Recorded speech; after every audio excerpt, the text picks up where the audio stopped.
Al-Quran mengajarkan hanya Yesus yang dapat menebus dosa manusia.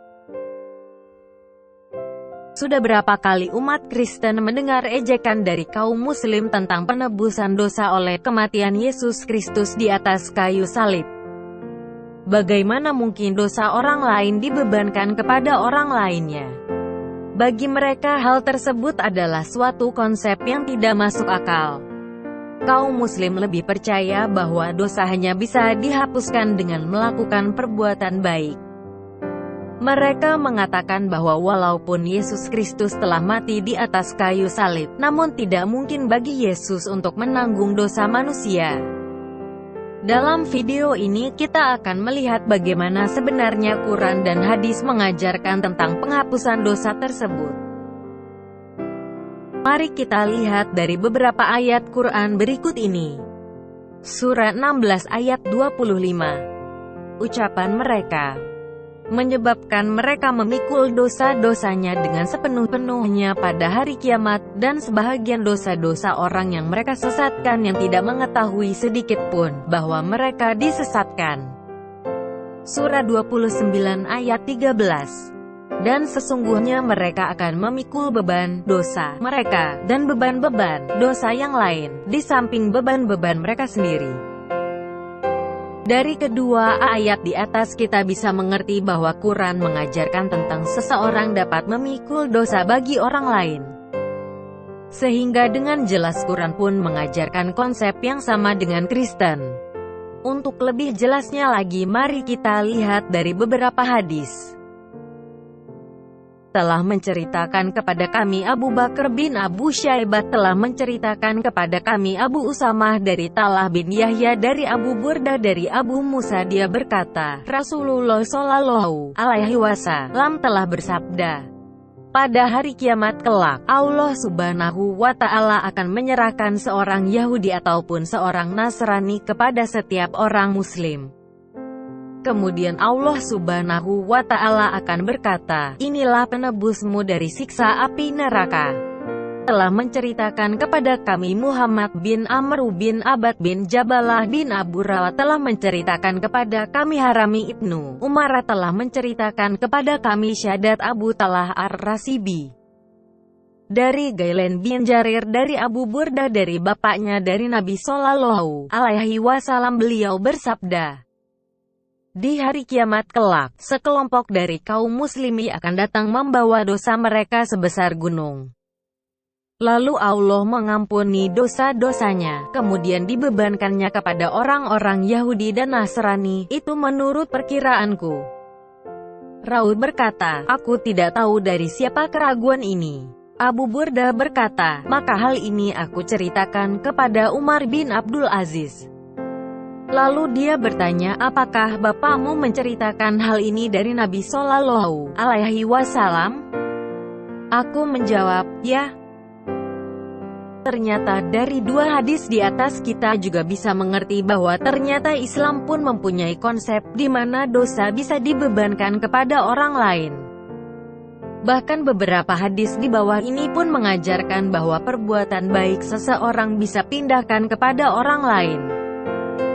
Telah menceritakan kepada kami Musa bin Ismail, telah menceritakan kepada kami Abu Awanah dari Abu Bishr dari Sa'id bin Jubair dari Ibnu Abbas radhiyallahu anhuma bahwa ada seorang wanita dari suku Juhainah datang menemui Nabi Shallallahu Alaihi Wasallam lalu berkata, sesungguhnya ibuku telah bernazar untuk menunaikan haji, namun dia belum sempat menunaikannya hingga meninggal dunia. Apakah boleh aku menghajikannya? Beliau menjawab, tunaikanlah haji untuknya. Bagaimana pendapat temenu jika ibumu mempunyai hutang? Apakah kamu wajib membayarkannya? Bayarlah hutang kepada Allah, karena hutang kepada Allah lebih patut untuk dibayar. Telah menceritakan kepada kami Muhammad bin Abdurrahim, telah menceritakan kepada kami Muawiyah bin Amr, telah menceritakan kepada kami Zaidah dari Al-Amasi dari Muslim Al-Batin dari Sa'id bin Ubair dari Ibnu Abbas radhiyallahu anhuma berkata, datang seorang laki-laki kepada Nabi Shallallahu Alaihi Wasallam lalu berkata, "Wahai Rasulullah, sesungguhnya ibuku telah meninggal dunia dan dia mempunyai kewajiban hutang puasa selama sebulan. Apakah aku boleh menunaikannya?" Beliau Shallallahu Alaihi Wasallam berkata, "Ya." Dari sini, berdasarkan beberapa ayat Quran dan hadis di atas kita dapat menyimpulkan bahwa sebenarnya Islam mempunyai konsep tentang bagaimana seseorang dapat memikul beban dosa dari orang lain. Lalu dari mana para kaum muslim mendapatkan ide kalau setiap orang hanya bisa menanggung beban dari diri mereka sendiri? Ternyata mereka menjadikan beberapa ayat Quran yang dijadikan sebagai dasar pembenaran. Adapun ayat-ayat Quran tersebut diambil dari Surah 6 ayat 164, Surah 17 ayat 15, Surah 35 ayat 18, Surah 39 ayat 7 dan Surah 53 ayat 38 yang berkata,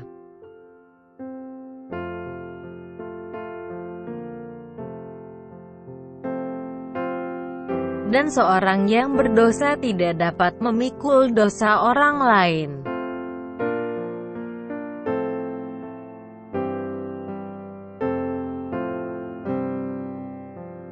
Apakah ayat di atas tersebut salah? Tidak sama sekali, bahkan saya setuju 100% dengan ayat Quran di atas yang menyatakan bahwa seorang yang berdosa tidak dapat memikul dosa orang lain, karena hal tersebut sejalan dengan iman Kristen. Perhatikan ayat di atas dengan baik-baik di mana dikatakan seorang berdosa tidak dapat memikul dosa orang lain. Sebenarnya konsep yang sama yang dipercayai oleh orang Kristen, di mana tidak mungkin orang berdosa memikul dosa orang lain, hanya orang yang tidak berdosa dapat memikul dosa orang lain. Untuk itulah tujuan kedatangan Yesus ke dunia ini bukan untuk menjadi Tuhan, melainkan untuk menjadi manusia yang sejati namun tidak berdosa. Sehingga dengan menjadi manusia dia dapat memikul dosa orang lain dengan kematiannya di atas kayu salib. Kalau Yesus datang sebagai Tuhan, maka Yesus tidak bisa memikul dosa orang lain. Seperti dikatakan dalam Galatia 3 ayat 13 bahwa Yesus sudah menjadi terkutuk karena dia memikul dosa kita semua orang percaya. Kristus telah menebus kita dari kutuk hukum Taurat dengan jalan menjadi kutuk karena kita, sebab ada tertulis, "Terkutuklah orang yang digantung pada kayu salib." Bagi teman-teman muslim sekalian, kita sudah lihat bahwa dosa sebenarnya Quran mengajarkan bahwa dosa bisa dibebankan kepada orang lain. Dan hanya orang yang tidak berdosa yang dapat memikul dosa orang lain. Apakah Muhammad mau menanggung dosa Anda? Apakah Muhammad sebagai orang yang berdosa bisa menanggung dosa Anda? Hanya Yesus adalah satu-satunya manusia yang tidak berdosa. Sehingga hanya Dialah yang dapat menebus dosa Anda semua. Sebaik-baiknya dan sebanyak-banyaknya perbuatan baik kita, tidak akan cukup untuk membayar dosa kita. Karena perbuatan baik yang dihasilkan oleh orang berdosa tidaklah harum baunya di hadapan Allah yang Maha Suci. Hanya dengan penebusan oleh seorang yang tidak berdosa yang dapat menebus dosa kita.